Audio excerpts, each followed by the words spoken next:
to clearly explain the procedure to the patient. After we've done that, we need to establish and set up our equipment. Our equipment that we'll need for this skill includes our IV solution, our administration set, our IV catheters, our sharps container, and our universal start kit. The first item that we're going to set up is our IV solution. First, we need to make sure that we have the correct solution. We need to make sure that it's clear and there's no particulate matter in it. We need to make sure that it has a good expiration date, and we need to make sure that the tail ports have the correct cover on them. Next is our administration set. For this, we'll be using a 10-drop set. After we've chosen the correct administration set, we'll go ahead and remove it from the packaging, and we'll go ahead and untangle the tubing. From here, we want to make sure that the protective caps are on both ends, and we want to move the flow clamp close to the drip chamber. From there, we'll remove our saline solution from the packaging, remove the tail port cover, we'll remove the cover from the drip chamber, and we're going to spike the bag by pushing and twisting them together. Once we've broken the seal, we'll go ahead and turn the bag upright. We'll squeeze the chamber until it's about halfway full. From there, we're going to purge the air out of the administration set. Once the air has been purged from the line, we'll close the flow clamp. We'll take the bottom of the administration set and attach it to the flow clamp, and from there we'll hang the saline solution where it needs to go. After we've set up our saline solution and our administrative set, we're going to get ready to perform a venipuncture. At this time we need to set up our equipment. Well, first we're going to set up our tape.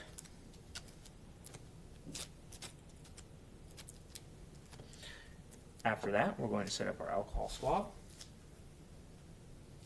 our gauze 2x2, and our occlusive dressing, which in this case happens to be a Tegaderm.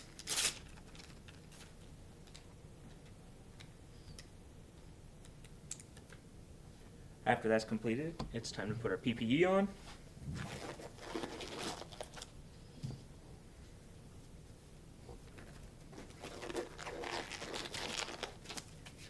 We're going to let the patient know that at this time we're inspecting for a possible site for cannulation. Once we've found a site that we think will be okay, we're going to head and apply our tourniquet.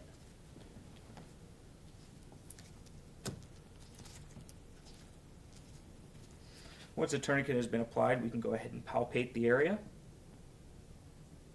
Once we're satisfied with it, we'll go ahead and pull our alcohol swab out, and we'll clean using an aseptic technique, starting inside and working out.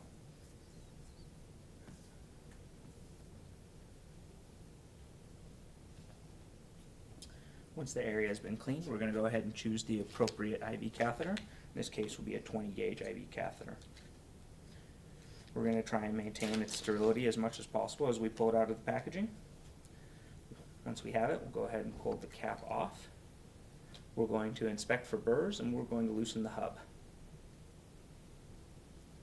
From here, we're going to let our patient know that we're getting ready to perform the puncture. We're going to grasp the arm from underneath, pulling the skin tight so that the vein is stable. We're going to come in with the stylet bevel up at a 45-degree angle, and what we're looking for here is as we insert a pop and as well our flash chamber filling. Once we have the flash chamber filled and we felt the pop, we're going to go ahead and lower 1/8 to 1/4 of an inch, advance the catheter till the hub meets the skin, and lock out our needle. From there, we'll go ahead and pinch the hub in place, or remove the needle, and sharps it immediately. At this time, if we needed to perform a venous blood draw, we could by attaching a syringe and drawing back. Since we don't need to, we're going to go ahead and attach our administration set, release our tourniquet, and we're going to go ahead and open up the flow, looking for a patent line. At this time we have a patent line. We can go ahead and secure it using the Tegaderm.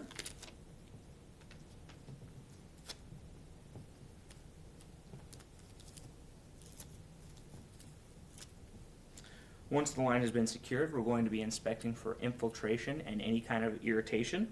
We're also going to be inspecting for the therapeutic effect of our normal saline solution.